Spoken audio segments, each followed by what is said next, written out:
Então, pessoal, continuando a nossa aula sobre fisiologia cardiovascular, agora nós vamos ver um pouco sobre o músculo cardíaco e o coração. O músculo cardíaco se contrai sem inervação. Olha que coisa interessante. A maior parte do coração é composto por células musculares cardíacas que são contráteis.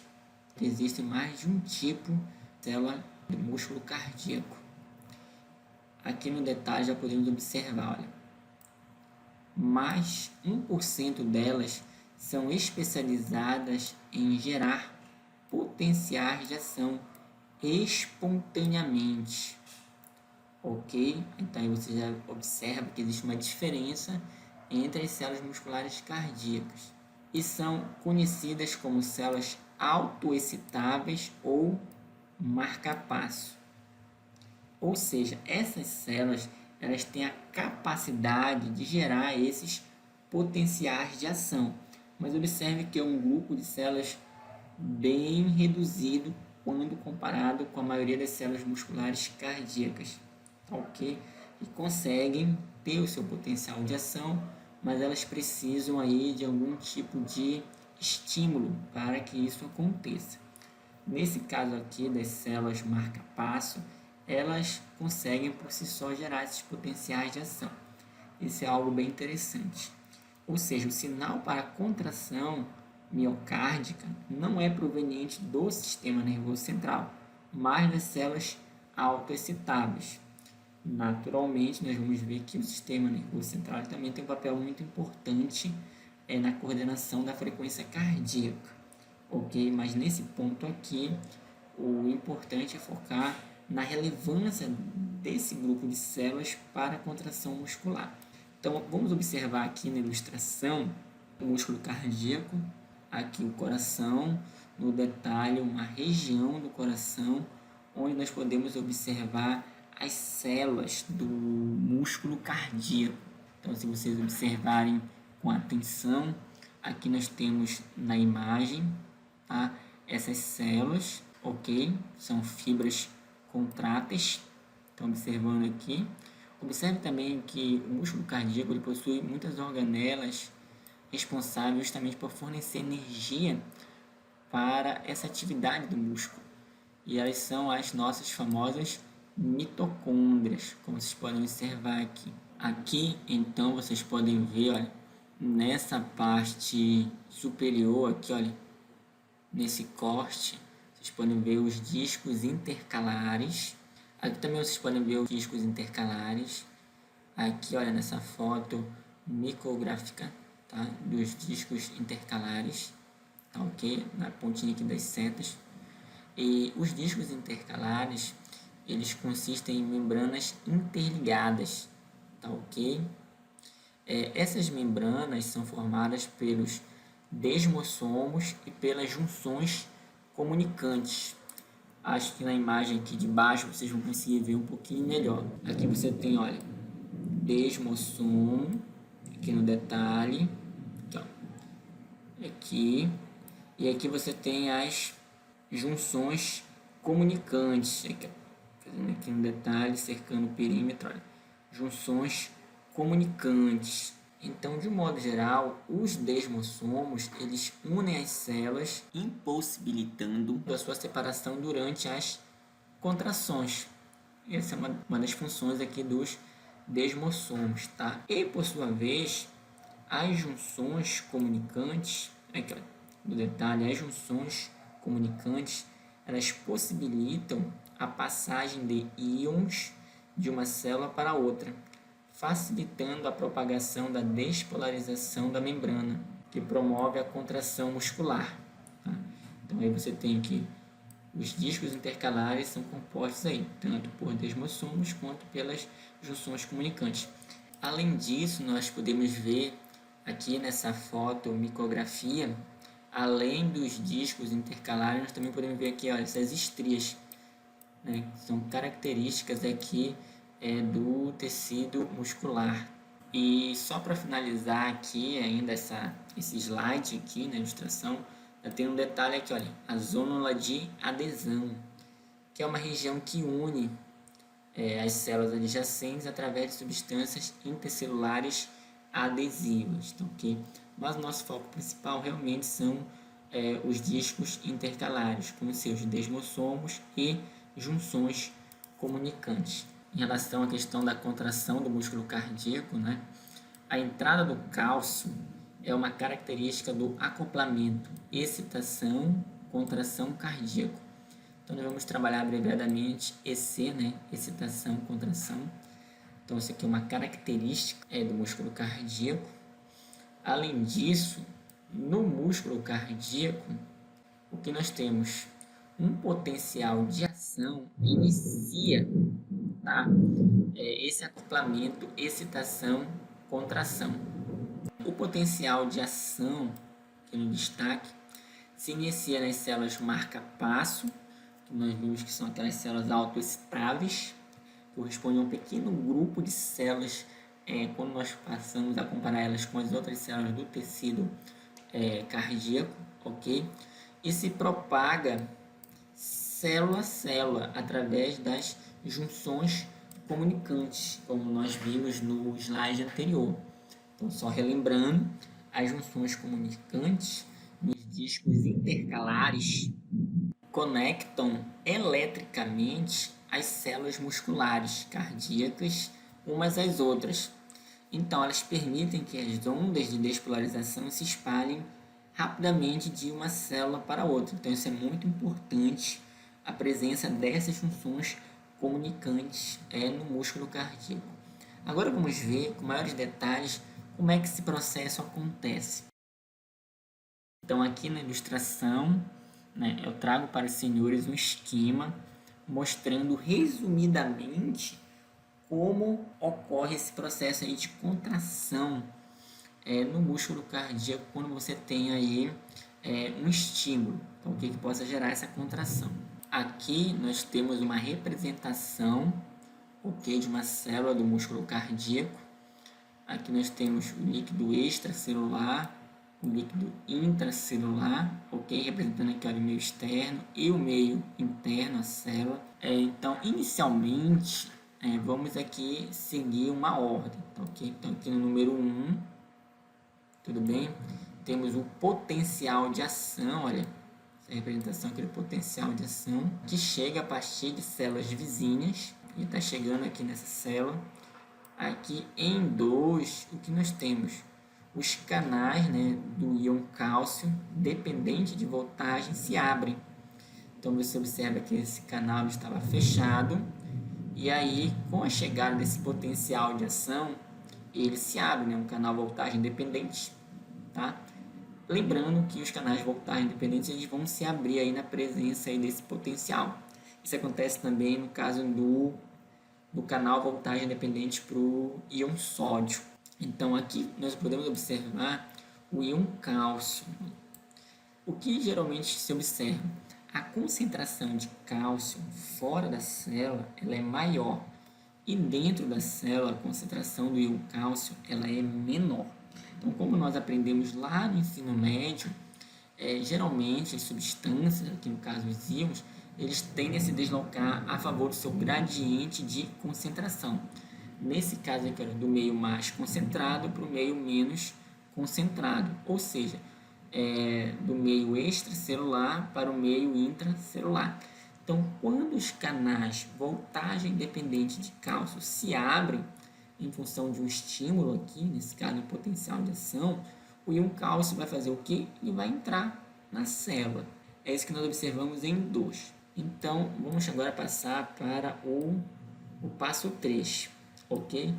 Então, aqui nós temos o íon cálcio, tá, dentro da célula, induz a liberação de íon cálcio pelos canais do tipo rianodínico.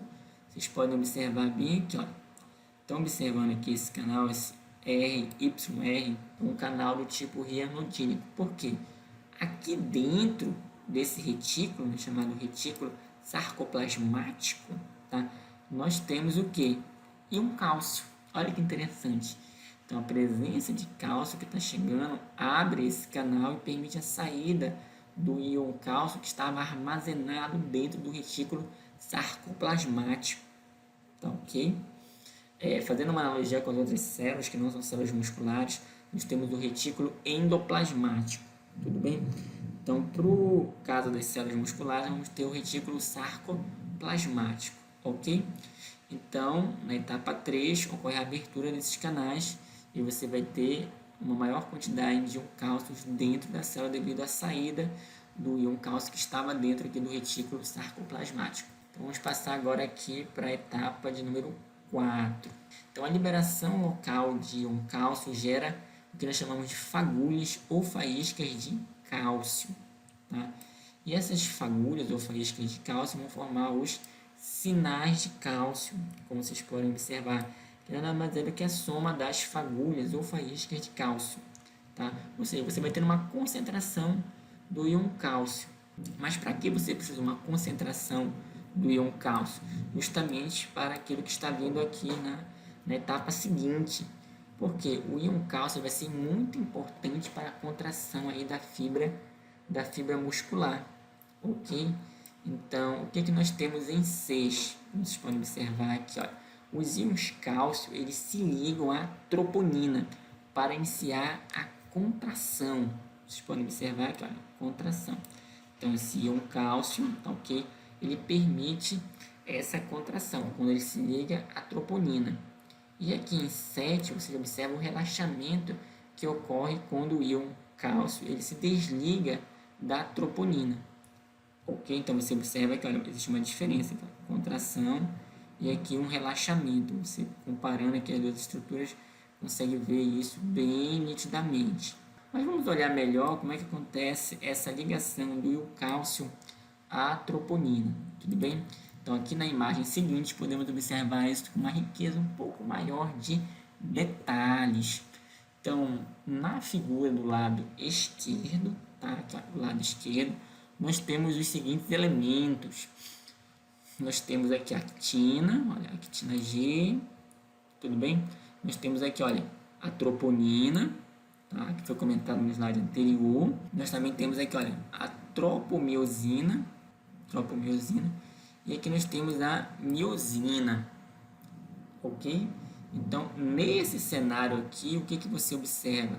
Não é possível haver uma interação da miosina, tranquilo aqui, ó, da miosina com a actina, justamente aqui porque você tem um obstáculo. É isso que ele está dizendo aqui, olha. A tropomiosina, ela vai impedir, ela vai bloquear o sítio de ligação na actina G. Estão observando? Então, quando é que essa situação ela pode ser revertida?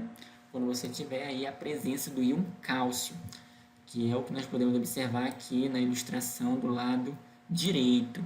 Então, aqui no número 1, você tem um aumento aqui na concentração do íon cálcio dentro da célula. E aqui em 2, olha, número 2, ocorre a ligação do íon cálcio a quem? A troponina, olha, representado aqui por essa estrutura e a abreviação TN, olha, troponina. Aí, passando aqui para o passo 3, o que acontece? O complexo do íon cálcio mais a troponina desloca quem? A tropomiosina, olha, tropomiosina, da sua posição, olha, estava numa posição e agora está em outra posição, tá? Afastando-a do sítio de ligação da miosina na actina G. Olha que interessante. Aí sim vai poder ocorrer a associação dessas duas estruturas. Vocês podem observar aqui em 4, olha. A miosina, tá? Observando aqui, olha, estava nessa posição, vai passar para essa outra posição. Então, a miosina liga-se fortemente, tá? A actina, aqui, ó, a estrutura aqui da actina, e conclui o movimento de força. Com isso, observa aqui em 5, ocorre o quê? Um deslocamento, né? O filamento de actina ele é movido, tá? Como tu observas aqui. Então, aqui é possível gerar a contração, graças à presença aqui do íon cálcio, ok? Aqui você observa a liberação aqui do fosfato inorgânico nesse processo. Então, voltando agora, o que nós podemos observar aqui? Quando o cálcio ele sai desse complexo aqui, né? Essa associação que ele havia feito anteriormente, ocorre o que? O relaxamento, tudo bem? Da fibra muscular. E aí esse cálcio precisa ir para algum lugar, ele já cumpriu a sua função de ajudar aqui na contração. Então o que a célula vai fazer com esse íon cálcio? Tá? Como vocês podem observar. Aqui no passo 8, tá? O íon cálcio ele é bombeado de volta para o retículo sarcoplasmático para ser o quê?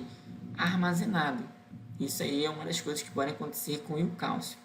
Agora também tu observa uma outra coisa importante que vai acontecer com alguns íons de cálcio, tá? E alguns desses íons de cálcio, tá? Eles não vão ser armazenados no retículo sarcoplasmático, não. Ele vai ser o que? Utilizado para fazer uma troca iônica. Como vocês podem observar aqui, ó. Estão observando aqui, olha, na membrana plasmática, você tem aqui, olha, estruturas proteicas que fazem a troca, né, ou passagem dos íons de um lado para o outro da membrana plasmática. Nesse caso aqui, nessa etapa 9, aqui, olha, o que acontece? O íon cálcio ele é trocado com o íon sódio. Olha que interessante, ele é trocado, tá? Por essa estrutura aqui, que é chamado de trocador antiporte, NCX. Por que NCX? Tá? E por que trocador antiporte? Antiporte, porque os íons que estão sendo trocados eles estão se deslocando em sentidos opostos. O cálcio está saindo e o sódio está entrando. Por isso que é um trocador antiporte. Tudo bem? E por que essa abreviação NC? NC, o N faz alusão ao íon sódio e o C faz alusão ao íon cálcio. Tudo bem? Então, um trocador antiporte para sódio e para cálcio. Então, com isso, o cálcio acaba sendo direcionado para fora da célula. Lembrando, mais uma vez, que já existe muito cálcio fora da célula. Mas, mesmo assim, a célula consegue deslocar mais cálcio aqui, olha, para fora da célula. Em contrapartida, ela coloca o sódio para dentro. É importante lembrar que já existe, de fato, uma quantidade grande de sódio para fora. Aí a célula geralmente não fica com muito sódio dentro dela, mas o que ela faz? O sódio que entra, ele é utilizado o quê? Para colocar o potássio para dentro da célula, fazendo um outro sistema de troca de íons. Então o sódio que entrou, ele é utilizado para deslocar o potássio para dentro e o sódio volta para fora. Então, de um modo geral, a célula não tem muito sódio dentro dela, mas mesmo assim ela continua exportando o sódio. E o potássio, ela já tem uma quantidade relativamente grande dentro dela, ela continua importando mais potássio. Nesse caso aqui, ela utiliza uma outra estrutura proteica, né, que é a sódio-potássio ATPase. Então, essa enzima vai fazer essa troca desses íons. Vamos trabalhar agora um pouco o ciclo cardíaco, tá? Como é que o coração ele realiza esses movimentos de contração e relaxamento que direcionam o sangue.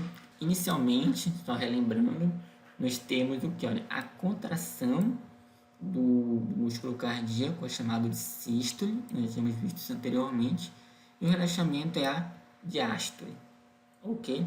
Então, a contração e o relaxamento rítmicos dos ventrículos chama-se de ciclo cardíaco, só para conceituar, ok? Então, vamos ver aqui, temos uma representação do coração, aqui o coração do lado direito, coração aqui do lado esquerdo, em azul didaticamente o sangue rico em CO2 e aqui em vermelho o sangue rico em oxigênio e as estruturas do coração que já foi mencionada anteriormente. Então, na etapa número 1, nós temos o quê? Que os átrios se contraem. Tá? A contração aqui dos átrios, vocês podem observar pela indicação das setas. Tá? Então, os ventrículos, eles se contraem depois. Observa que nós temos uma etapa 2. Então, o sangue ele passa dos átrios para os ventrículos. Quando o sangue ele passa dos átrios para os ventrículos, temos que lembrar que sangue ele não pode voltar. E não pode ter um refluxo do ventrículo para o átrio. Então, as válvulas atrioventriculares, elas vão o quê? Elas vão se fechar.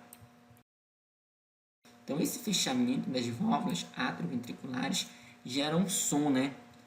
Tá? Então, que é o que ele representa aqui por essa etapa, tá? Que ele chama de tum. Só que no inglês, né, ele faz aí uma tradução dos sons, então na grafia não fica o tum. Tá? Fica o lub, mas seria o nosso tum. Então, você vai ter um fechamento das válvulas atrioventriculares em um momento, e em outro momento você vai ter o fechamento das válvulas semilunares, que vai gerar o movimento tá. Então, você vai ter um tum, tá, tum, tá. E esse fechamento das válvulas que gera esse ruído, né, é um ruído muito forte, vai marcar esse ritmo sonoro aí das contrações sanguíneas, como nós vamos ver um pouco mais à frente. Então, continuando aqui no 3, né, olha, o sangue é bombeado para fora dos ventrículos, olha, bombeado para fora dos ventrículos, esse sangue vai ser direcionado para as artérias, né? Artéria pulmonar e artéria aorta. Então, quando esse sangue ele vai para as artérias, ele não pode voltar, ele não pode ter um refluxo. Então, para que ele não volte, o que acontece? As válvulas semilunares elas se fecham.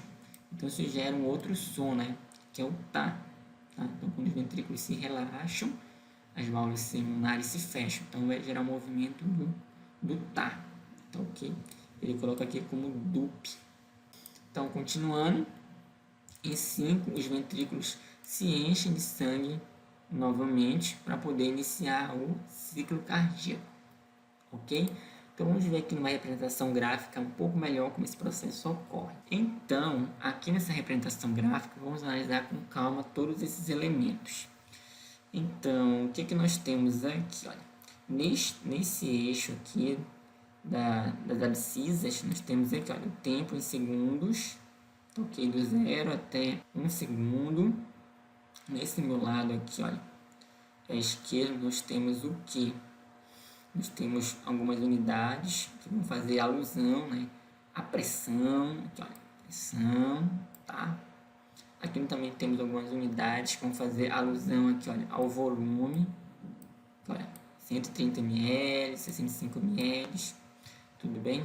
E aqui nós temos umas linhas coloridas. Então vamos analisar um pouquinho cada uma dessas linhas coloridas. Aqui nós temos essa linha aqui, olha, em vermelho. Estão observando como ela faz diferentes curvas. Então nós temos aqui, olha, a pressão no ventrículo esquerdo em milímetros de mercúrio. Ao longo do ciclo cardíaco você observa que essa pressão no ventrículo esquerdo ela é diferente. Nós também podemos observar aqui uma linha em verde, olha, que indica o que, olha, linha em verde, volume no ventrículo esquerdo, ou seja, o volume de sangue nesse ventrículo, ele também vai mudando de acordo com a etapa aqui do ciclo cardíaco. E nós também temos aqui, olha, uma linha aqui, olha, em roxo, estão observando? Então, que faz alusão à pressão na aorta. As pressões estão em milímetros de mercúrio, tudo bem? Então, agora vamos iniciar o processo. Então, aqui você tem o ciclo cardíaco, né, e as atividades no ventrículo esquerdo. Isso é muito importante. Então, aqui no número 1, o que nós temos? Olha, os átrios, eles se contraem. Tá? Então, quando os átrios se contraem, ocorre o deslocamento do sangue. Então, vamos analisar o que acontece aqui no ventrículo. Então, aqui no ventrículo esquerdo, o que nós podemos observar? Observe aqui na linha, olha, pressão no ventrículo esquerdo. Aqui no ventrículo esquerdo, a pressão, ela não é uma pressão alta, tá observando uma pressão bem baixa. Até porque você está tendo aí, no número 1, uma contração nos átrios, não nos ventrículos. No número 1, aqui eles chamam, olha, diástole. Então, a diástole é o relaxamento. Tá? Então, para o ventrículo esquerdo, nós temos um período de relaxamento. Por isso, a pressão dele está baixa. Tá? Em relação à outra linha, o que nós podemos observar aqui? Olha, o volume de sangue no ventrículo esquerdo. Observa que o volume ele está aumentando. Porque se você tem uma contração no átrio, isso vai direcionar o sangue para onde? Para os ventrículos, tanto direito quanto esquerdo. Nós estamos aqui focando o ventrículo esquerdo. Tá? Então, aqui o volume de sangue no ventrículo esquerdo está aumentando. E o ventrículo esquerdo está o quê? Relaxado, está em diástole. Então, vamos passar agora para o número 2. Aqui, ó, número 2. Então, os ventrículos, aqui no número 2, eles se contraem. Tá? Então, quando ocorre essa contração nos ventrículos, as válvulas atrioventriculares, elas se fecham. Tá? E a pressão intraventricular aumenta até abrir as válvulas aórtica e pulmonar. é o que tu observas aqui, olha. Tem aquele primeiro ruído aqui, olha, o TUM. Ou seja, você tem um fechamento das válvulas atrioventriculares para impedir que o sangue volte, né, para os átrios, já que o sangue está saindo dos átrios para os ventrículos. E aí você observa automaticamente uma mudança aqui, olha, no volume, na pressão, tá, do ventrículo esquerdo. Nesse caso aqui, olha, a pressão no ventrículo esquerdo estava baixa, olha, ela começa a aumentar aqui, ó. Ela começa a aumentar, tá? E aqui, olha, o volume de líquido aqui, olha, no ventrículo esquerdo que estava aumentando, olha, a partir do 2 em diante, olha, aqui no 2 está no máximo, né? Quando você tem o TUM, fechamento das válvulas atrioventriculares. Então aqui o volume ele aumenta bastante. E você observa aqui, olha, na pressão na aorta, ela continua diminuindo aqui um pouquinho, diminuindo, até que tudo muda, que é o que acontece aqui, olha, na fase 3, tudo muda por quê? Porque nós temos uma sístole, nós temos uma contração, olha, uma contração do ventrículo esquerdo. Então o sangue ele é bombeado para fora dos ventrículos e para dentro da aorta e da artéria pulmonar. Então com essa contração, o que acontece? A pressão no ventrículo esquerdo ela aumenta ainda mais, por isso que essa linha aqui em vermelho ela sobe bastante. Em contrapartida, o que acontece? O volume de sangue dentro do ventrículo esquerdo diminui bastante. Olha aqui, olha, a linha verde caindo, ó, diminuindo. Estão observando? E a pressão na artéria aorta ela também aumenta, olha. Estão observando? Porque quando aumenta a pressão no ventrículo, o sangue vai ser direcionado para algum lugar. Então, ele vai pressionar aí o ponto logo seguinte à saída do sangue do ventrículo esquerdo, que é para a artéria aórtica. Por isso que a pressão na artéria aórtica está aumentando. Estão vendo aqui a linha aqui em roxo que estava diminuindo, ela começa a aumentar significativamente. E aqui nós temos o número 4, né? Essa outra fase aqui, etapa 4. Os ventrículos, eles relaxam. Ou seja, o sangue já saiu dos ventrículos, então agora eles relaxam. E a pressão dos ventrículos cai ao final da sístole aqui, ó. Tá vendo o final da sístole? Então a pressão dos ventrículos vai cair. Nesse caso aqui do ventrículo esquerdo, a pressão também está caindo. E as válvulas aórtica e pulmonar fecham com um forte estrondo, né? Uma forte pancada, tá? Que seria o nosso TAC. Então você tem TUM e o TAC, ó. Então aqui é o fechamento das válvulas, né? No caso aqui as válvulas semilunares estão na aorta e na artéria pulmonar, então elas se fecham. Então aqui você vai ter uma diminuição, tudo bem, aqui na pressão do ventrículo, ela cai bastante, né?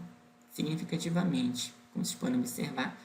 E em 5 nós temos aqui os ventrículos, eles se enchem de sangue novamente, mas observe que eles ainda estão o quê? Relaxados, na diástole, estão bem relaxados. Aí se enchem de sangue novamente para poder iniciar mais uma vez o ciclo cardíaco. E aí você observa novamente todas essas etapas aqui se repetindo. Então isso aqui de uma forma resumida é um pouco dos fenômenos que ocorrem no ciclo cardíaco em relação ao ventrículo esquerdo. Então continuando, o batimento cardíaco ele origina-se no músculo cardíaco, como nós vimos anteriormente lá com as células autoexcitáveis, né, que eu comentei um pouquinho anteriormente. E agora nós vamos ver com um pouco mais de detalhes.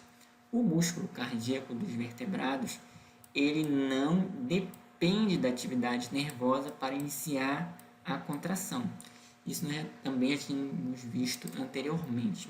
Agora vamos aprofundar um pouco mais esse conhecimento.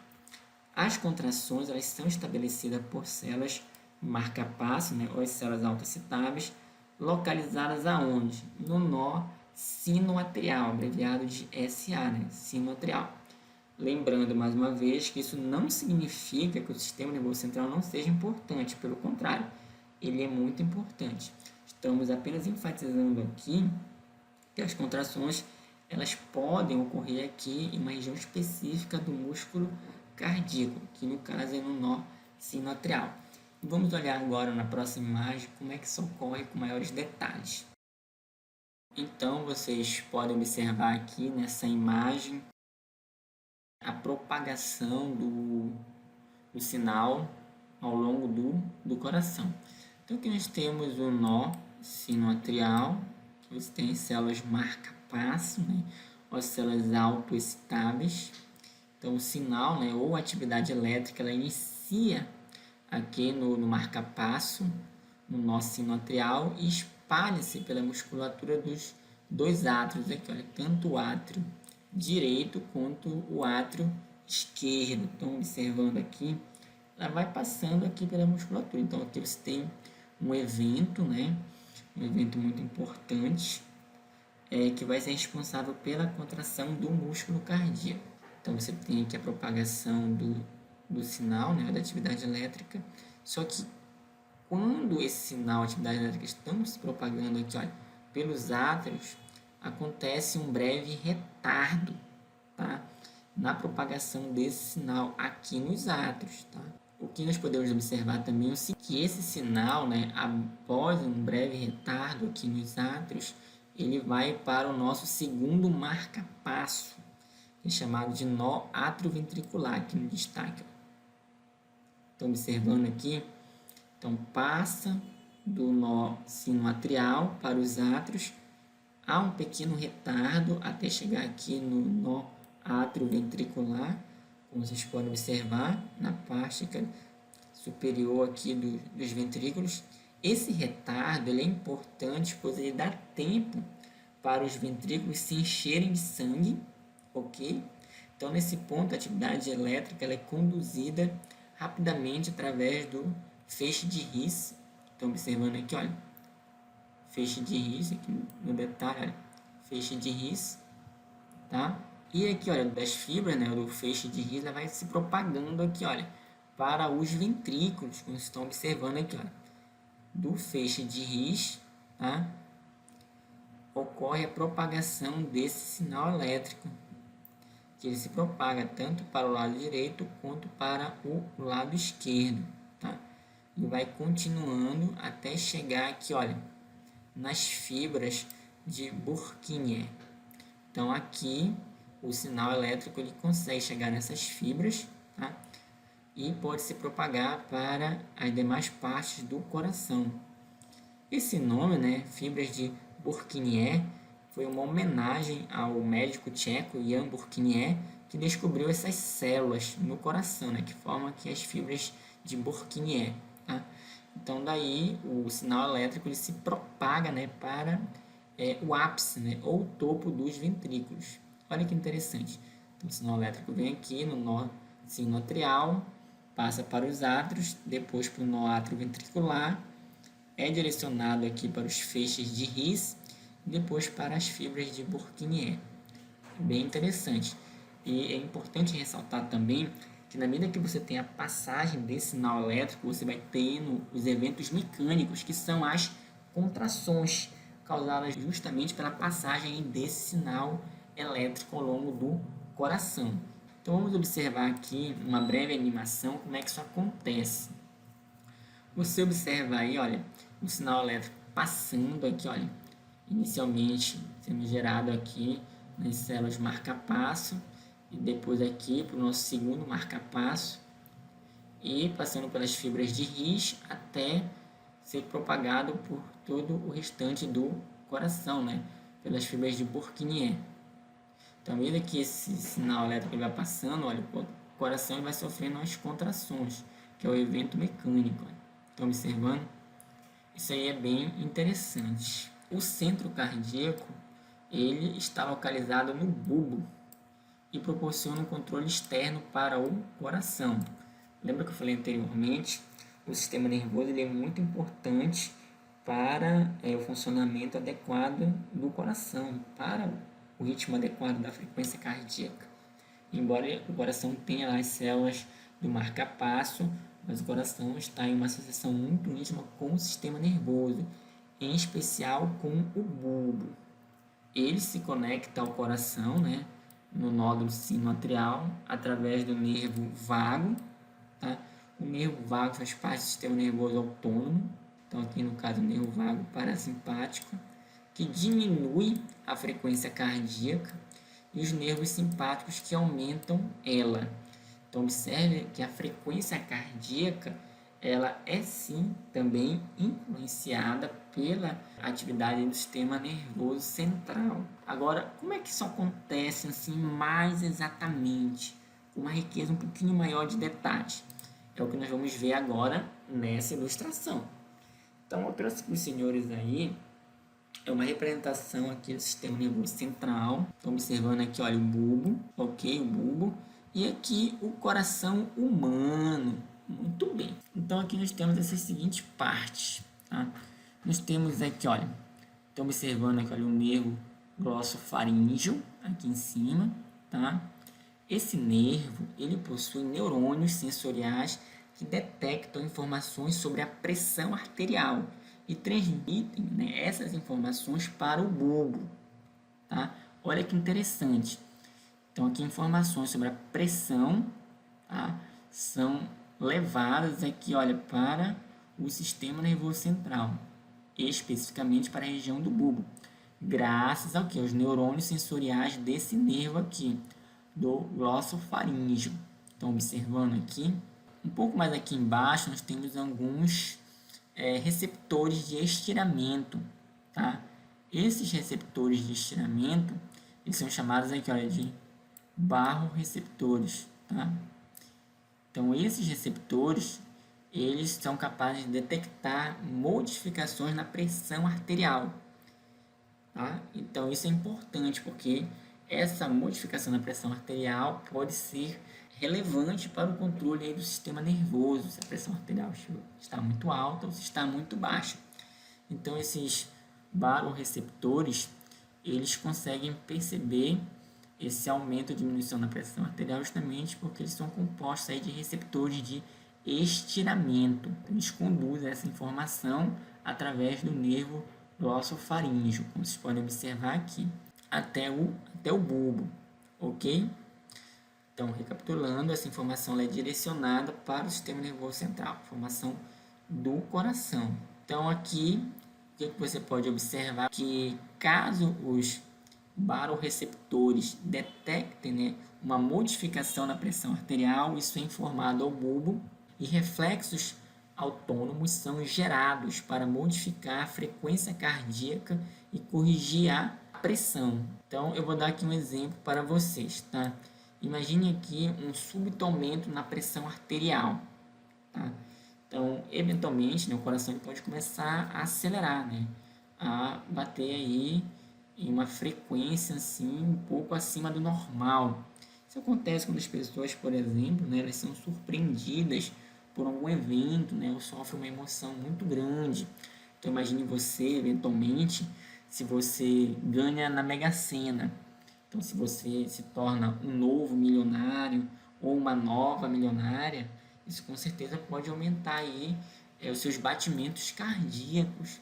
Só que não é muito bom você ficar com esse batimento aí tão acelerado. Então, o que acontece nós vamos ter uma resposta. Então, um súbito aumento na pressão arterial vai desencadear um reflexo parasimpático, o qual inibe as células do músculo cardíaco e diminui a frequência cardíaca, trazendo a pressão arterial à normalidade. Tá? Esse reflexo parasimpático ele é direcionado aqui para o coração graças aqui ao nervo vago aqui, ó, do sistema nervoso autônomo. Vocês podem observar, ó, a frequência cardíaca diminui, provocando a diminuição da pressão arterial. Olha que interessante, não é mesmo? Aqui nós temos a situação inversa, né? Então, um súbito decréscimo na pressão inicia um reflexo simpático, tá? O qual estimula a frequência e a força de contração cardíacas, gerando aumento na pressão arterial. Então, nesse caso aqui entra a ação, aqui é o sistema nervoso autônomo simpático, justamente para aumentar a frequência cardíaca que estava muito baixa. Mas como é que o sistema nervoso soube que a pressão estava muito baixa? Porque justamente os receptores de estiramento detectaram, né, essa pressão muito baixa e levaram essa informação através aqui dos neurônios sensoriais do nervo glossofaríngeo. E a resposta foi dada através aqui do nervo simpático. É um mecanismo assim bem interessante de ser analisado. Então, continuando, O centro cardíaco, por sua vez, recebe informações sensoriais, né, receptores de pressão e químicos, como nós vimos no slide anterior, e utiliza essa informação para ajustar o batimento e o rendimento cardíaco. Tranquilo? Só fazendo uma revisão dos slides anteriores. Uma outra coisa muito importante que agora nós temos que observar em relação aqui aos tipos de coração, né? Então, no reino animal, existe mais de um tipo de coração. Então, especificamente, nós temos aqui o coração miogênico. O que seria o coração miogênico? Ele é diferente de outro coração chamado de coração neurogênico. Então, no coração miogênico, os batimentos cardíacos são originados em células musculares especializadas. No caso aqui, o coração miogênico, ele é o coração dos vertebrados, juntamente com o coração de moluscos e vários outros invertebrados. É o nosso coração, o da espécie humana, ok? Então, os batimentos do nosso coração, eles são, digamos, inicializados por células especializadas aqui. Mas existe um outro coração, né, que é o coração neurogênico. Então, nele que acontece? Um gânglio cardíaco atua como o marcapasso. Esse tipo de coração neurogênico, ele ocorre em alguns invertebrados, como o caso dos crustáceos. Mas, em grande maioria, né, dos casos, você tem aí um coração realmente miogênico e não neurogênico. Outra coisa muito importante, vamos ressaltar agora, em relação à contração do músculo cardíaco. Então, inicialmente, nós temos o seguinte, né? Cada um dos dois tipos de células musculares cardíacas tem um papel muito importante aí no movimento, né, na contração do músculo cardíaco, tá? E especialmente na questão da contração da fibra, né, e no potencial de ação, que é distinto de uma célula do músculo cardíaco em relação a outra, tá? Então, por isso que é comentado aqui, olha, nós temos aqui dois tipos de células musculares com potenciais de ação que são diferentes. Então, os dois tipos de células musculares são essas aqui. Células miocárdicas contráteis, o potencial de ação ele é semelhante ao dos neurônios do músculo esquelético, ele é semelhante, ele não é igual, tá? E outro tipo de células são as células miocárdicas autoexcitáveis, que são aquelas células lá do marcapasso. Elas geram potenciais de ação espontâneos, tá? E esses potenciais de ação, eles são diferentes dos potenciais de ação das células contráteis. E esse potencial de ação ele é devido a um potencial de membrana instável dessas células. Então, vamos observar aqui na imagem seguinte, né, esses dois tipos de células, tá? As células musculares, né, cardíacas contráteis, elas têm né, esse tipo de potencial de ação, como você pode observar aqui no detalhe do gráfico, e é um potencial de ação diferente do potencial de ação das células autoexcitáveis, aqui olha, do marcapasso. Estão observando aqui? Então, você tem populações de células diferentes, que têm potenciais de ação também diferentes. De um modo geral, você observa o seguinte: a condução elétrica das células do miocárdio ocorre assim. As células autoexcitáveis disparam potenciais de ação espontaneamente, tá? Lembra lá do coração dos vertebrados, né, que tem essa capacidade de disparar os potenciais de ação. E as despolarizações das células autoexcitáveis propagam-se rapidamente para as células contráteis, que são essas outras células aqui, olha. São células vizinhas e que estão unidas através aqui, olha, das junções comunicantes, aqui, olha, junções comunicantes. Então, a propagação é muito rápida de uma célula para outra graças a essas junções comunicantes. Então, vamos analisar agora como é que ocorre a formação desse potencial de ação em cada uma dessas células. Então, primeiro nas células miocárdicas contráteis. Aqui no gráfico, nós podemos ver um pouco melhor como é que ocorre esse potencial de ação nas células contráteis. Então, aqui você tem umas fases, né, em que eventos diferentes vão ocorrendo. Então, vamos inicialmente olhar aqui os eixos, a abscissa, aqui olha, o tempo é em milissegundos, 0, 100 até 300 milissegundos, como nós podemos ver. E aqui o potencial de membrana em milivolts. Então aqui você tem o 0, aqui um potencial de membrana negativo, e aqui um potencial de membrana positivo. Esse P aqui, seguido do X, indica permeabilidade para o íon. Então o X pode ser o íon sódio, pode ser o íon cálcio, pode ser o íon potássio, pode ser qualquer um desses íons. Tá? P é a permeabilidade para um desses íons. Você tem umas setas, ora apontando para cima, ora apontando para baixo. Você já deve imaginar o que mais ou menos isso significa, né? O aumento da permeabilidade ou a diminuição da permeabilidade. Muito bem até aí. Então, de modo geral, o gráfico tem esses elementos, tá? Então, o que nós temos aqui? Ó? Temos potencial de ação das células cardíacas contráteis.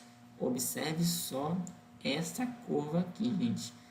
Tudo isso aqui tem um significado de ser. Nada aqui é por acaso. Tenho total certeza disso. Então, vamos começar pelo começo, que é a fase 4 aqui. Então, observando, então na fase 4, nós temos o que? Potencial de membrana em repouso. Olha, aqui em repouso, tá? Então, as células miocárdicas contratas, que são essas aqui, têm um potencial de repouso estável de aproximadamente 90 milivolts, olha, menos 80, menos 100, olha, aproximadamente aqui menos 90 milivolts. Tudo bem até aí? Esse é o potencial de repouso. É o que está dizendo aqui na fase 4. A próxima fase é a 0. Tá? Fase 0. É uma fase marcada pela despolarização. Então, vocês vão ter aqui, olha, a despolarização. Estão observando, olha, despolarização quando o potencial de ação ele entra na célula. Tá? Então, o que acontece, ele acaba abrindo os canais de sódio voltagem independente, que é o que tu observas bem aqui, olha. A permeabilidade para o íon sódio ela aumenta. Com isso, o íon sódio ele entra na célula. O íon sódio tem carga positiva. Então, é por isso que o valor ele sai aqui, olha, de menos 90 e ele passa para valores positivos, olha, acima de 0.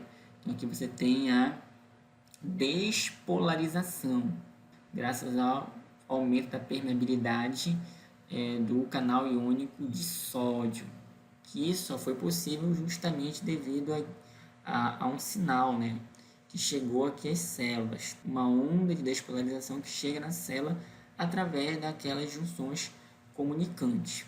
Então, de 0, né, que é a fase de despolarização, nós passamos agora aqui para uma outra fase, que é a fase 1, chamada de repolarização. Então, lembrando, despolarização, repolarização, tá? Onde o potencial de membrana, volta para os seus valores anteriores. Só que aqui acontece uma coisa muito curiosa. Esse retorno, né, essa despolarização, ela não acontece de uma forma rápida. Ela acontece de uma forma um pouco mais lenta, que é o que nós vamos ver agora em detalhe, né, na fase 1, tá? Que é a repolarização. Então, a repolarização inicial ela ocorre quando os canais de sódio eles se fecham, né? Estão vendo aqui, olha, permeabilidade para o sódio vai diminuindo até o ponto que os canais iônicos de sódio eles vão se fechar. Com isso, o íon sódio ele vai deixar de entrar dentro da célula. Esse aí é um passo muito importante.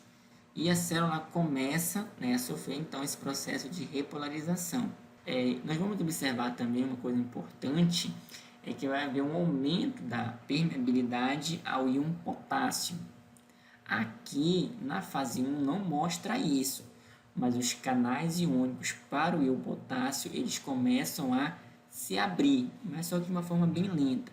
E como nós sabemos, a célula tem uma concentração maior de íons potássio dentro dela e menor do lado de fora.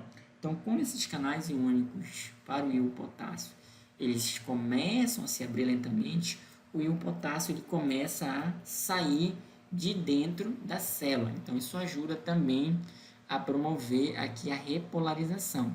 Por isso que aqui vocês estão vendo, olha, essa diminuição aqui dos valores do potencial de membrana, está diminuindo aqui. Isso tudo ainda na fase 1. O potássio ele começa a deixar a célula. Então agora vamos para a fase 2. Tá? A fase 2, que é chamada de platô. Então observando aqui, olha, que a linha ela começa a se estender para o lado. Então isso aí é o que nós chamamos de platô. Ok? Que forma algo semelhante a um planalto, a um deslocamento horizontal aí dessa linha. Então a repolarização ela inicia, só que ela é um processo assim lento. Então isso gera aí esse platô. Então o potencial de ação, então ele acaba sendo o que? Achatado, como vocês podem observar, né? E forma aí esse platô como um resultado.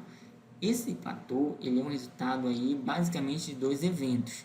Primeiro, uma diminuição na permeabilidade, né? E, portanto, na saída do potássio, e um aumento na permeabilidade, portanto, na entrada do íon cálcio, como vocês podem observar, tá?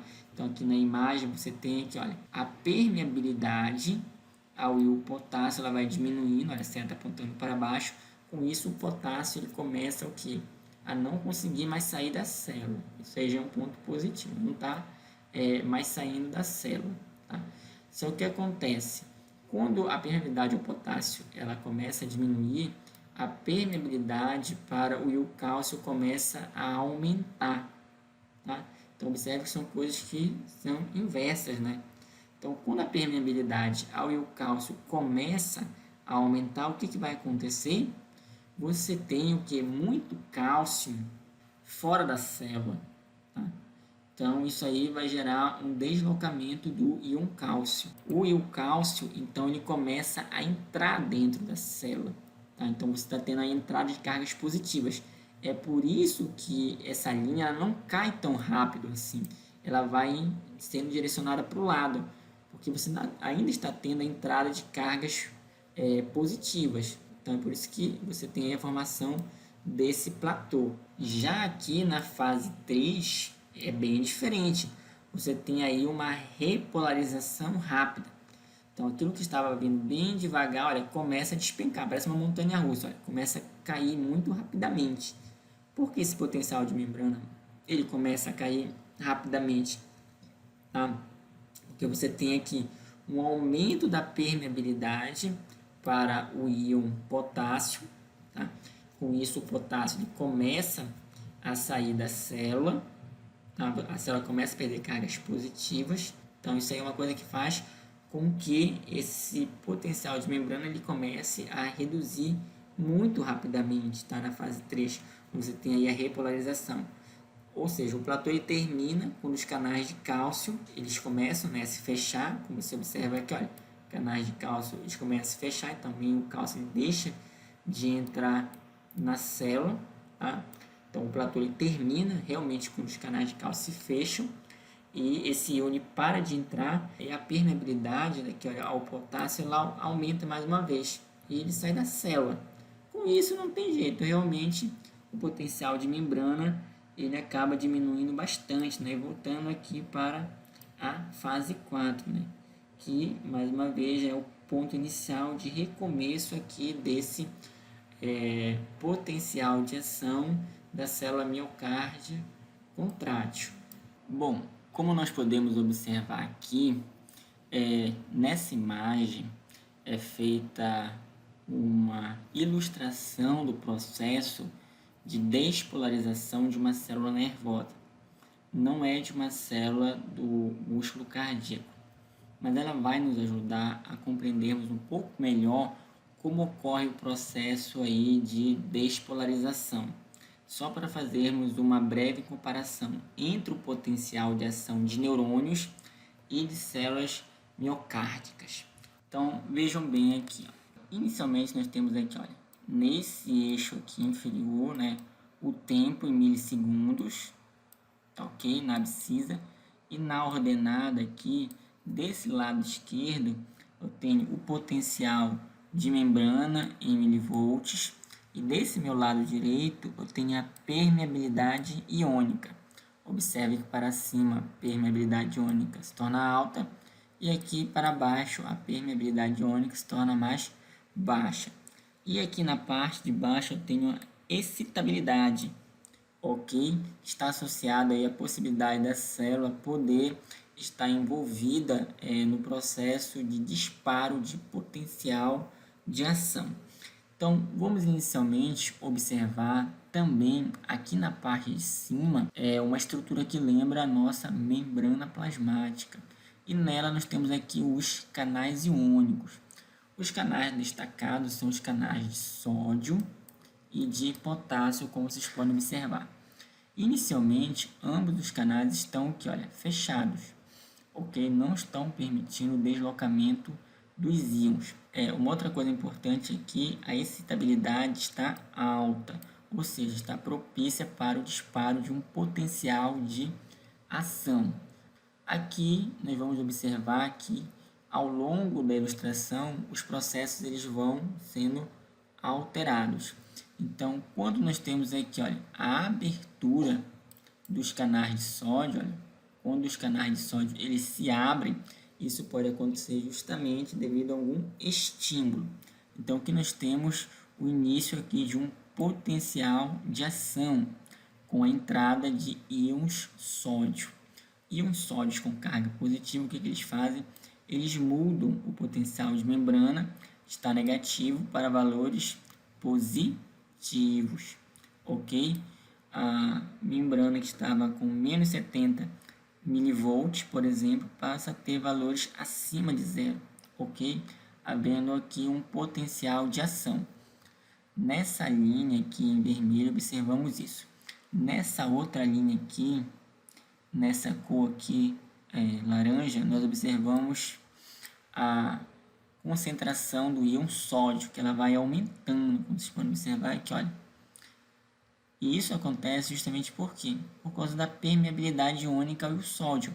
Observe aqui, olha, a permeabilidade iônica para o sódio ela era baixa e começou a ficar alta. E aqui nós observamos isso nitidamente, olha. A permeabilidade para o sódio ela vai aumentando e com isso a concentração do sódio ela aumenta significativamente dentro da célula. Estão observando aqui, olha, canais de sódio abertos. Com o passar do tempo que acontece, os canais de sódio eles começam a se fechar, ou seja, a permeabilidade para o sódio começa a diminuir. Tudo bem? Vocês estão observando aqui, olha, a permeabilidade ao sódio começa a diminuir. E com isso a entrada do sódio para dentro da célula também diminui. Ok? Em contrapartida, o que nós podemos observar é a abertura dos canais iônicos para o potássio. Com a abertura dos canais iônicos para o íon potássio, o que acontece? O potássio começa a sair de dentro da célula, tá? Então, ele começa a ir para fora. Esse é um dos motivos pelos quais ocorre a repolarização. Então, observando aqui nessa linha, na cor roxa, nós podemos observar o aumento da permeabilidade para o íon potássio, tá? E com isso, o que acontece? O íon potássio começa a sair de dentro da célula, ok? É um processo inverso ao que acontece com o sódio. Porque quando ocorre o aumento da permeabilidade para o sódio, a concentração do sódio ela vai aumentando dentro da célula, porque o sódio ele entra, ok? Quando a permeabilidade para o íon potássio ela começa a aumentar, olha, a permeabilidade iônica, o que acontece? O potássio começa a sair dentro da célula. Então, a concentração de potássio começa a diminuir. Então, isso ajuda no processo de repolarização. Aí, aqui, nessa outra parte, que nós podemos observar canais, né, de sódio voltam à posição original, ok? Qual seria essa posição original? De estarem fechados, tá? Ao passo que canais de potássio permanecem abertos. E isso garante ainda a saída dos íons potássio, até chegar ao ponto que ambos os canais estão fechados, ok? Aí não vai ocorrer a transferência, né, a passagem de íons de um lado para o outro da membrana plasmática. O que é importante destacar aqui também é a questão do disparo de potenciais de ação. Você observa aqui, olha, que nessa primeira fase a excitabilidade era alta, tanto que ocorreu aqui a formação de um potencial de ação. Mas enquanto esse potencial de ação estava em curso, você tem um período aqui em que a excitabilidade ela é zero. Ou seja, você não tem aqui a possibilidade de ocorrer um novo disparo de um potencial de ação, até o momento em que vai havendo um aumento da excitabilidade. Então, observando aqui pela linha em verde, olha, que era zero e começa a se tornar alta. Ou seja, garantindo aí as condições para que eu possa ocorrer um novo disparo de um potencial de ação. Isso significa também uma coisa importante, que existem alguns períodos em que está ocorrendo aí esse fenômeno, né, de entrada e saída de íons, em que a célula ela não realiza ou dificilmente realizaria um novo potencial de ação. Isso aqui é o que nós chamamos de período refratário, que são de dois tipos, o absoluto e o relativo. Então, durante o período refratário absoluto, nenhum estímulo pode disparar um outro potencial de ação. Como vocês estão observando aqui, ó, já tem um potencial de ação. Então, a excitabilidade é zero. Então, por mais que você tenha um estímulo nessa região, de repente a chegada de um neurotransmissor, isso não vai permitir com que ocorra um disparo de um potencial de ação, pelo menos durante o período refratário absoluto. Durante o período refratário relativo, se ocorrer um estímulo maior do que normal, pode ser até que ocorra um novo potencial de ação. Mas, de modo geral, durante o período refratário, o que nós podemos observar? Geralmente você não tem aí um novo potencial ocorrendo. Resumidamente, o período refratário é o período após um potencial de ação durante o qual um estímulo normal não pode desencadear um segundo potencial de ação. Aí você pode perguntar o que isso tem a ver com as células do miocárdio. Tem muita coisa a ver, certo? E, sobretudo no que diz respeito à questão do período refratário, que nós vamos entender melhor agora nas células do miocárdio. Então, aqui nessa imagem, nós temos as células do miocárdio, né, as células que são contráteis, e uma seguinte situação aqui, ó. Nessa imagem, vocês podem observar que nesse eixo, né, seria o eixo X, que seria, digamos, um eixo Y, tá? Lembrando ali dos gráficos, da matemática, o eixo da abscissa, do ordenário, o que nós podemos observar? Nesse eixo aqui de baixo, nós temos o tempo em milissegundos, ok? E aqui temos o potencial de membrana em milivolts. Então, o que acontece aqui nessa primeira situação, tá? Então, a fibra muscular esquelética, porque nós estamos falando aqui do músculo esquelético, observe que não é o músculo cardíaco, tá? É o músculo esquelético. O que acontece? A fibra muscular esquelética é de contração rápida, tá? O que nós temos aqui? Temos um período refratário, está aqui em amarelo, olha, o período refratário em amarelo, ele é muito curto. Estão observando aqui, em vermelho nós temos o potencial de ação em milivolts, tá? Então aqui nesse período refratário, nós temos esse potencial de ação. Mas o período refratário, né, no músculo esquelético, ele é muito curto, tá? E isso aí vai ter uma consequência muito importante para o músculo esquelético. Memorizem primeiro esse ponto. Um segundo ponto é o seguinte: depois que você tem aqui um potencial de ação, o que você tem? Você tem um evento mecânico. Você tem a contração do músculo. Ele se contrai, né, tem o ápice, depois ocorre um relaxamento do músculo. Então, na medida que ocorre a contração, ocorre um aumento da tensão. Vocês podem observar aqui. Tem um momento que ocorre aí um relaxamento desse músculo. Então, imagine a seguinte situação aí, tá? Que de repente você não vai ter apenas esse estímulo inicial, olha, esse estímulo é que gerou esse potencial de ação, tá?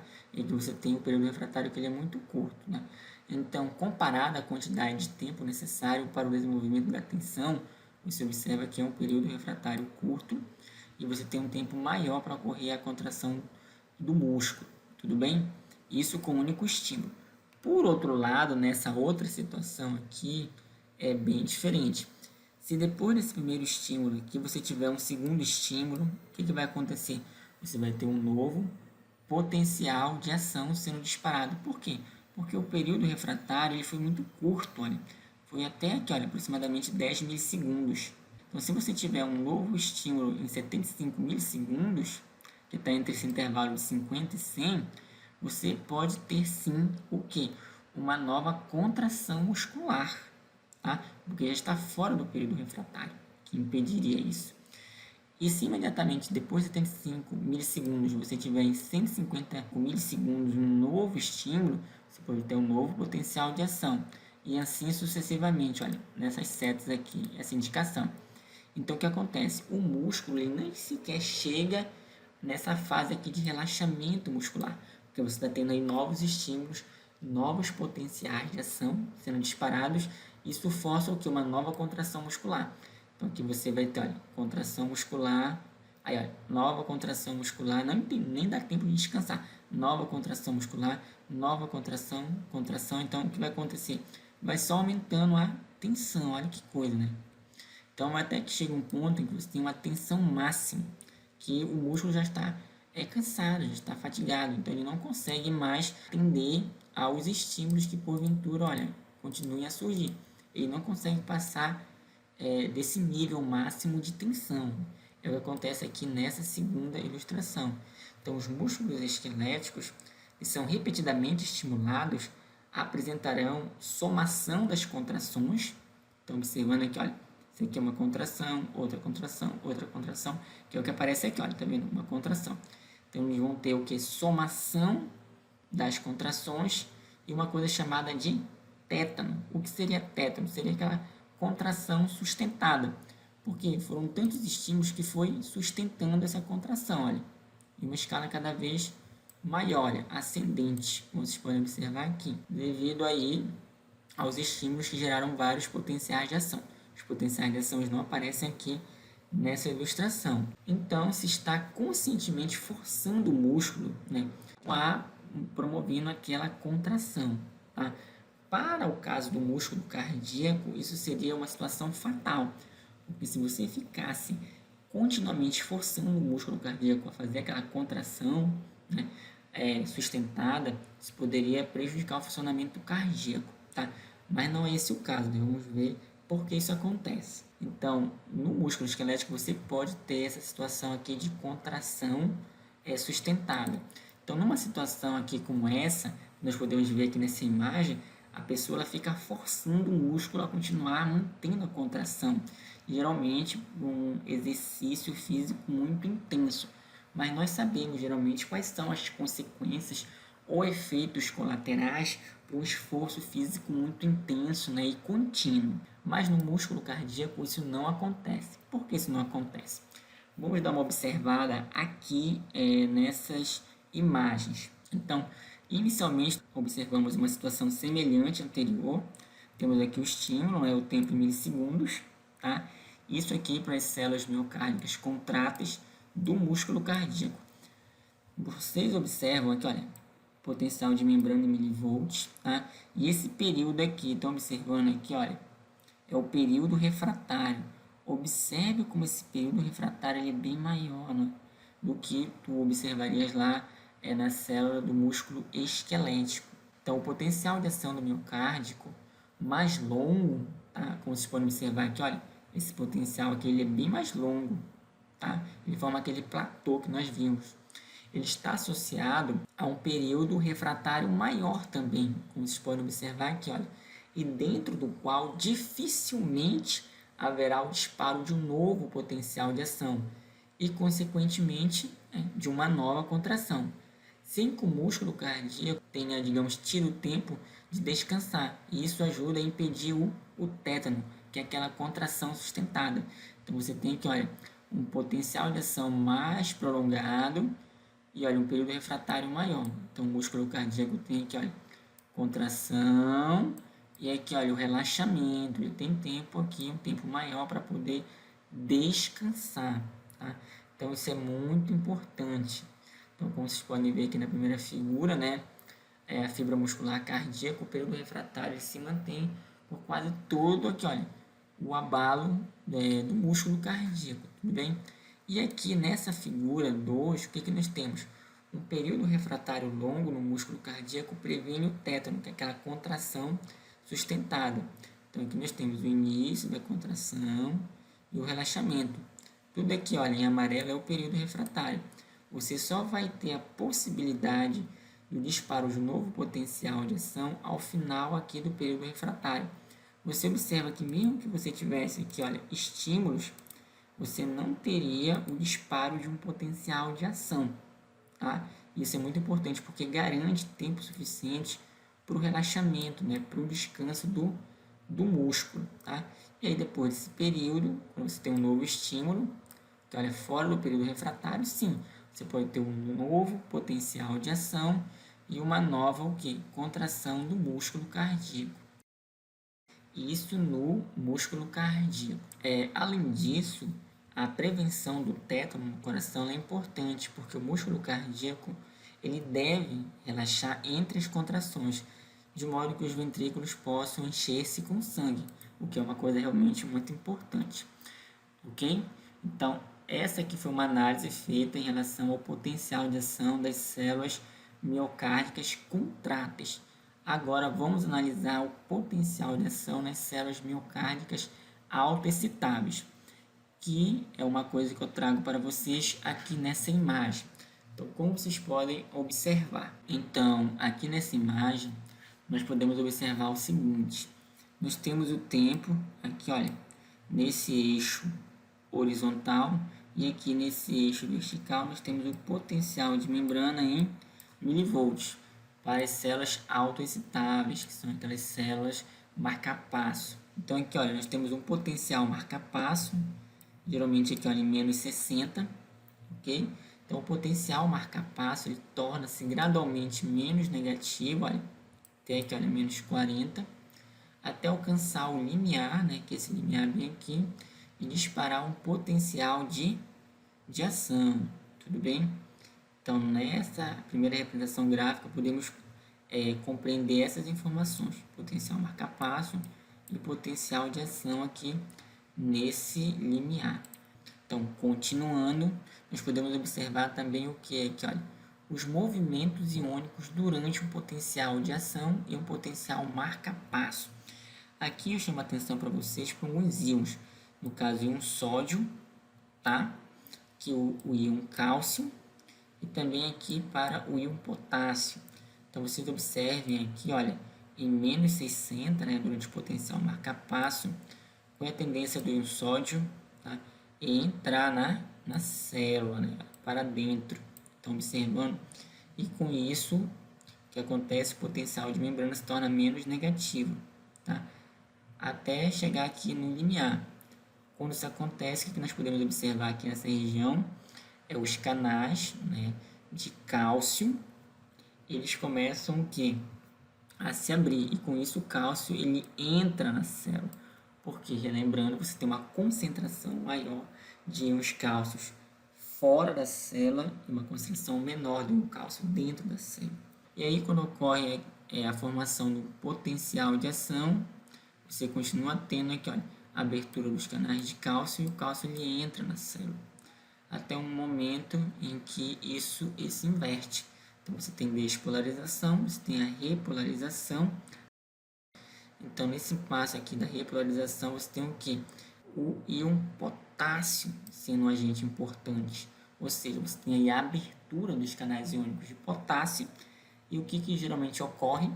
O íon potássio ele sai da célula, porque a concentração iônica dele é maior dentro da célula. Então ele vai sair da célula.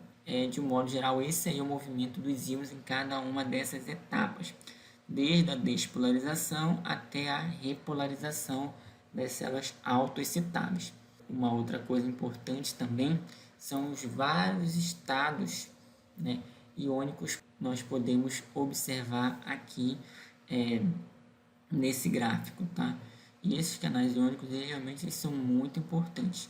Então vamos analisar atentamente esses estados dos vários canais iônicos. Então inicialmente aqui, tá, nós podemos observar canais iônicos, tá? Nós temos um canal iônico chamado de F, temos os canais iônicos de cálcio, canais iônicos de potássio.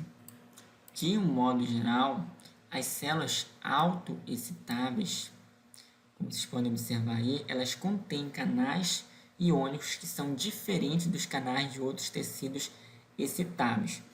Então, por exemplo, aqui, olha, quando o potencial de membrana da célula é menos 60 mV, aqui, olha, menos 60 mV, você tem aqui uma atenção maior para esses canais aqui, chamados canais IF, tá? Esses canais IF, eles são permeáveis tanto ao íon potássio quanto ao íon sódio, quando eles estão abertos. Então, esse canal IF permite a passagem desses dois íons. Mas o que geralmente acontece aqui, nesse momento, é que vai ocorrer o quê? A entrada do íon sódio, quando esses canais IF estão abertos com a permeabilidade da membrana em menos 60 mV. Okay? Então, o sódio ele entra na célula e isso despolariza lentamente a célula, como vocês podem observar aqui. Uma outra coisa, de repente, que vocês podem estar se perguntando, por que esses canais eles recebem o nome de IF? Canais IF. Ó, o I ele está associado à corrente. Tá?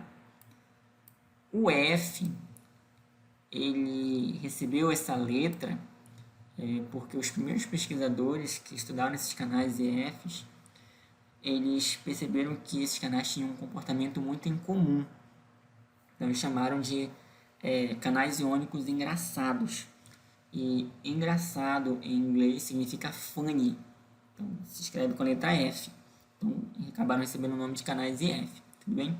Então, são canais que permitem a passagem tanto do íon sódio quanto do íon potássio. Nesse caso aqui, quando eles estão abertos, ocorre a passagem do íon sódio. E, especificamente, para dentro da célula. Tudo bem? Até esse momento aqui, em que nós temos o alcance aqui do limiar para ocorrer o disparo de um potencial de ação. Então, quando nós temos aqui, olha, menos 40 mV, o que nós podemos observar aqui? Olha, alguns canais de cálcio eles ficam abertos e com isso ocorre a entrada de cálcio para dentro da célula. E os canais IF eles começam a se fechar. E aqui, nesse outro momento, quando ocorre a formação ou disparo de potencial de ação, muitos canais de cálcio se abrem em seguida. Por isso que o potencial de membrana ele rapidamente passa aqui, de menos 40 para um valor próximo aqui a mais 20. Como vocês podem observar. Quando esse valor é alcançado aqui, o que ocorre? Canais de cálcio eles começam a se fechar. E com isso o cálcio deixa de entrar dentro da célula. E aí os canais de potássio eles começam a abrir. Com a abertura dos canais de potássio, o íon potássio ele começa a sair da célula. Tudo bem? Então é por isso que você tem aqui a repolarização. Ou seja, você tem a fuga de cargas positivas. Então os valores aqui do potencial de membrana começam a ficar o que? Olha, negativos novamente. Até que, olha, onde você tem que os canais de potássio eles se fecham, tá? E você começa a ter a abertura dos canais IF, né?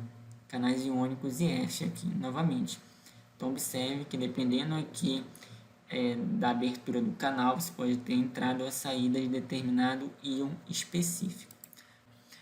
Os neurotransmissores autonômicos, eles modulam a frequência cardíaca. Então, nós sabemos que o sistema nervoso central, ele é muito importante para várias funções do corpo humano.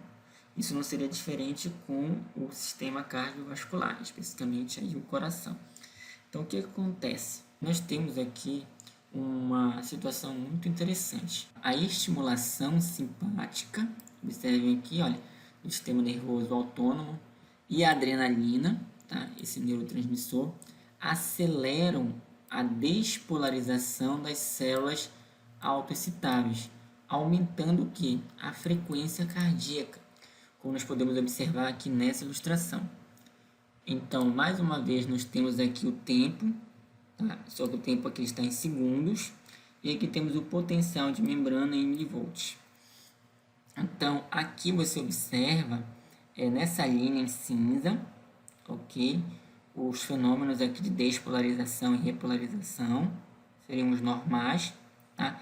E em vermelho, essa linha vermelha, a estimulação simpática, ou seja, o efeito do sistema nervoso sobre a frequência cardíaca.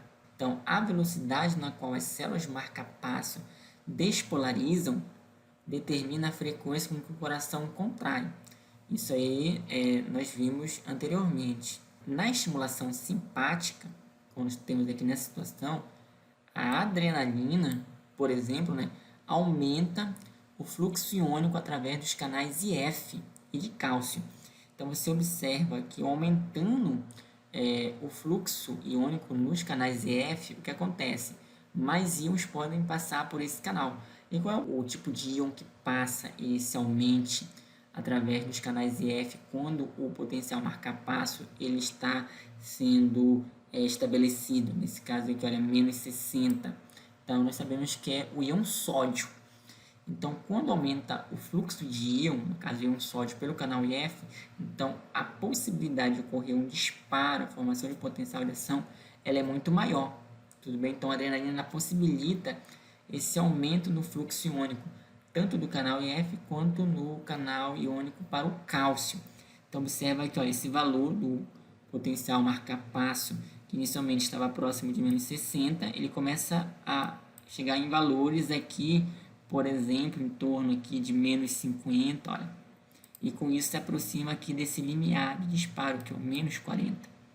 Então, observem aqui, olha, esse processo. Então, se vocês forem contar comigo aqui, olha, nós temos aqui, olha, quantos potenciais de ação sendo disparados? Temos 1, 2, 3, ok? Nessa linha cinza. Agora, vamos observar aqui nessa linha vermelha com a estimulação simpática. Nós temos aqui, olha, 1, 2, 3, 4, 5 praticamente. Então, esses disparos, esses potenciais de ação, eles resultam no aumento da frequência cardíaca, da contração do músculo cardíaco, como vocês podem observar isso aí, tudo bem? Aqui você tem a despolarização, tá?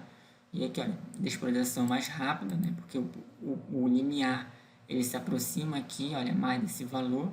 Isso aí no caso da estimulação simpática. Por outro lado, nós também temos a estimulação parasimpática, que é o contrário, Então, a estimulação parasimpática, ela hiperpolariza o potencial de membrana das células autoexcitáveis e retarda a despolarização, diminuindo o que? A frequência cardíaca, como nós podemos observar aqui, olha.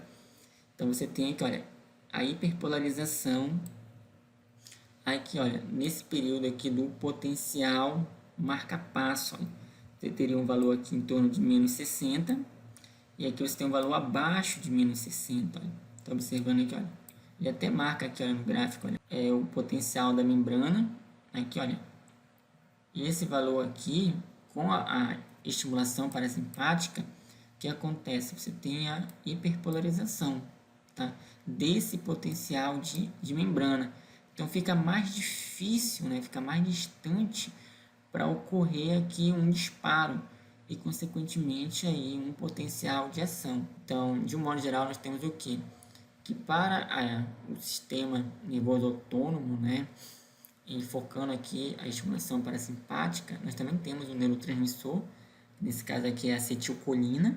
Então, ela diminui a frequência cardíaca. O que ela faz? Ela possibilita o aumento da permeabilidade ao potássio. Então, ele acaba o quê? Saindo da célula, tá? Com a saída de cargas positivas, normal que o potencial de membrana diminua. Então, ele fica, ao invés de ser menos 60, fica um valor um pouco abaixo disso aí, abaixo de menos 60. Porque aí você tem uma fuga de íons com carga positiva, devido à ação aí da acetilcolina. De modo que o potencial marca-passo ele inicia um valor mais negativo, como vocês podem observar. Então, se nós formos contar aqui, olha, os valores normais seriam o que? 1, 2, 3, tá? Potenciais de ação que você teria. Com estimulação parasimpática, você vai ter que, olha, 1, 2 potenciais de ação sendo formados. Então, você vai ter uma diminuição da frequência cardíaca. Então, aí são esses os efeitos aí da estimulação simpática e parasimpática sobre a frequência cardíaca, especificamente sobre as células autoexcitáveis responsáveis aí pelo início da propagação aí dos potenciais de ação nas células cardíacas. Agora falando um pouquinho aqui sobre o eletrocardiograma. No final do século XIX, como nós podemos observar aqui, os fisiologistas eles descobriram que poderiam colocar eletrodos na superfície da pele e com isso registrar a atividade elétrica do coração. E isso com certeza foi um grande avanço para a medicina. Então, como vocês podem observar aqui, um dos primeiros modelos de aparelho para fazer o registro da atividade cardíaca era bem diferente dos modelos atuais que nós temos ultimamente. Então, houve um grande avanço desde lá do século XIX até os dias atuais. Todavia, o fato de já se poder fazer esse registro, mesmo que de uma forma assim um pouco básica, já era algo realmente bastante significativo, como nós podemos ver aqui na imagem. Uma outra coisa importante é com relação aos pesquisadores que fizeram grandes contribuições nesse campo da medicina. Nós temos, por exemplo, aqui o pai do eletrocardiograma moderno, que foi um médico e fisiologista. Eu estou falando aqui do holandês Walter Eindhoven, que criou, por sinal, o triângulo de Eindhoven. Esse triângulo de Eindhoven, até nos dias de hoje, ele ainda é utilizado, como vocês podem observar aqui nessa imagem. Então, nós temos aqui uma representação do esboço de uma silhueta humana e o coração aqui no centro. Então, vocês observem aqui um formato que lembra o de um triângulo. Então, esse é o triângulo que foi criado justamente para fazer o registro das atividades elétricas do coração. Então, de um modo geral, os eletrodos do eletrocardiograma, eles são fixados nos braços, como vocês podem observar aqui, olha, e também na perna, nesse caso aqui na perna esquerda, formando um triângulo. Então, o que nós temos aqui? Cada um dos lados desse triângulo forma algo que nós chamamos de derivação. Então, o que seria uma derivação? Uma derivação consiste nada mais, nada menos do que um par de eletrodos. Nesse caso aqui, um par positivo e um par negativo. Tudo bem? Nesse caso aqui, por exemplo, na derivação 1, nós temos um eletrodo negativo no braço direito e um eletrodo positivo no braço esquerdo. E aqui nós já temos a primeira derivação, tudo bem? Nós também temos outras, como por exemplo a segunda derivação, a terceira derivação. Aqui na imagem ele coloca assim algumas informações. Olha. Os eletrodos são colocados na superfície da pele. Uma derivação consiste em 2 eletrodos, o positivo e o negativo, tudo bem? Então, até hoje é usado esse esquema para fazer o registro da atividade elétrica do coração. Nós podemos observar aqui na imagem que atualmente já houve avanços significativos no registro da atividade elétrica. Então, nós temos aqui na imagem uma pessoa se submetendo a um procedimento para se obter informações sobre a atividade elétrica do coração. Vocês podem observar aqui os eletrodos sendo colocados na superfície da pele e aqui o resultado saindo aqui em uma tira de papel mostrando o traçado que essa pessoa gerou.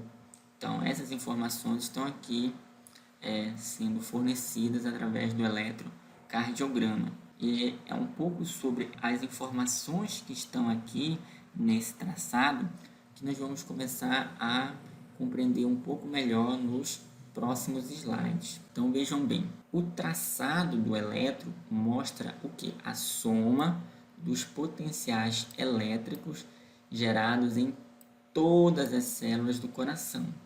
Os principais componentes do eletrocardiograma são as ondas. Observem bem nesses termos, tá? Ondas. O que seriam ondas? As ondas, elas aparecem como deflexões para cima ou para baixo da linha de base. Deflexões nada mais são do que deformações ou desvios. Ou seja, você tem aí desvios para cima ou desvios para baixo na linha de base. Isso aí representaria as ondas no eletrocardiograma. Nós também temos os segmentos. O que são os segmentos? São partes da linha de base entre duas ondas. Ou seja, no eletrocardiograma nós temos mais de um tipo de onda. O que vai unir as ondas são os segmentos. Um outro conceito importante é o de intervalos. O que são intervalos? São combinações de ondas e de segmentos. É muito importante ressaltar que ondas, segmentos e intervalos, eles sinalizam eventos importantes no coração. E é isso que nós vamos tentar compreender melhor daqui para frente. Nós temos também 3 tipos de ondas que podem ser vistas em um eletro normal, ok? Então vamos lá. A primeira onda, ela é chamada de onda P. Ela representa a despolarização dos átrios. A segunda onda que nós temos, ela é representada por um complexo, sendo a onda Q, R e S nessa ordem. Juntas, elas formam um trio, tá? Que nós denominamos de complexo QRS. Então, nós temos a onda P, a onda Q, a onda R e a onda S. Só que QRS, elas formam esse complexo. Esse complexo junto, o que eles significam? Significam a despolarização ventricular, que ocorre de modo gradual ou progressiva. E por último, nós temos a onda T. A onda T, ela representa a repolarização dos ventrículos. Então, nós temos aqui a onda P, a onda Q, a onda R, a onda S e a onda T. Cada uma delas significando coisas diferentes. Agora vamos ver essa atividade no traçado e no coração para compreendermos melhor como esse processo ocorre. Então, inicialmente, eu tenho aqui uma representação do coração humano, ok? E aqui do meu lado direito eu tenho aqui um traçado, tá? Então nós temos a primeira onda, tá? Olha, a onda P, lembre-se que ela significa o quê? Despolarização, tá? A despolarização aqui no coração é representada por essa cor em roxo. Estão observando aqui, olha. Aqui você tem a despolarização, tudo bem? Observe aqui onde ocorre o início desse processo, tá? Como nós já trabalhamos em aulas anteriores, as células autoexcitáveis, tá? Do nó sinoatrial, elas iniciam atividade. Então, olha só, nós temos uma onda P, observe que você tem, olha, um traçado para cima, uma deflexão, tá observando bem aqui? Ok? Então, vamos continuar. Aqui nessa outra imagem, observe só, você tem aí a propagação da despolarização, tudo bem? Então, no segmento chamado de PQ, tá? Ou PR, tá? PQ porque a próxima onda que vem é a onda Q, então por isso que ele fala segmento PQ. Você tem que lembrar que o segmento ele está entre o que? Ondas. Então, você tem entre a onda P e a onda Q, você tem um segmento, tudo bem? Que nós chamamos de PQ. Então, o que acontece no segmento PQ ou PR? Condução através do nó atrioventricular, atrioventricular e do fascículo atrioventricular. Então, aqui você já tem um outro evento sendo representado pelo segmento PQ. Nós também temos uma outra coisa importante, que é a contração dos átrios. Ou seja, depois que houve o evento elétrico, né, a despolarização, aqui nos átrios você teve um evento mecânico, que foi a contração dos átrios. Então, aqui em vermelho é destacado o segmento PQ. Agora nós temos a onda Q, olha, bem aqui, olha. Observe que diferente da onda P, a onda Q ela é uma deflexão para baixo. Então a onda P foi uma deflexão para cima, ou seja, um desvio para cima, e a onda Q foi um desvio para baixo, tudo bem? Então isso aí caracteriza as ondas, esses desvios para cima ou para baixo na linha de base. Então nós observamos aqui, olha, o início da despolarização dos ventrículos, olha só, onde nós temos aqui, olha, o deslocamento aqui do sinal elétrico, bem aqui, ó, tá? Vocês lembram lá que nós vimos anteriormente nos slides passados? Aqui nós temos o que? Os chamados feixes de His, bem aqui, olha, tá? Então eles ajudam na propagação aqui do sinal elétrico. Então aqui nós temos a onda Q, que repetindo, ela representa o início da despolarização dos ventrículos, ok? Então, continuando, depois da onda Q, a próxima onda que vem é a onda R. Então, observem aqui a onda R. Olha. A onda R já representa uma deflexão para cima. Por sinal, uma deflexão para cima bastante acentuada, como vocês podem observar aqui. Olha. Então, aqui você vê a despolarização, né? Passando aqui, né, dos feixes de His, né? Aqui dos ventrículos, com o auxílio das fibras de Burkinier, como vocês podem observar aqui. Então, o que nós podemos também destacar? Aqui nós temos um evento bem aqui em cima, olha, estão observando? Aqui nós temos a repolarização em cor de laranja, tá ok? Dos átrios, a repolarização. E a onda R aqui, ela indica a continuidade da despolarização dos ventrículos, como vocês podem observar. Então, depois da onda R, a próxima onda que vem é a onda S. Tá? Então, aqui ó, nós temos a onda S. Então, conseguindo acompanhar aqui, olha, bem como a onda S, né? Vocês podem observar, ela continua representando a despolarização dos ventrículos, ok? Essa despolarização ela é progressiva e por isso ela tem essas três ondas aqui, olha, Q, R e S.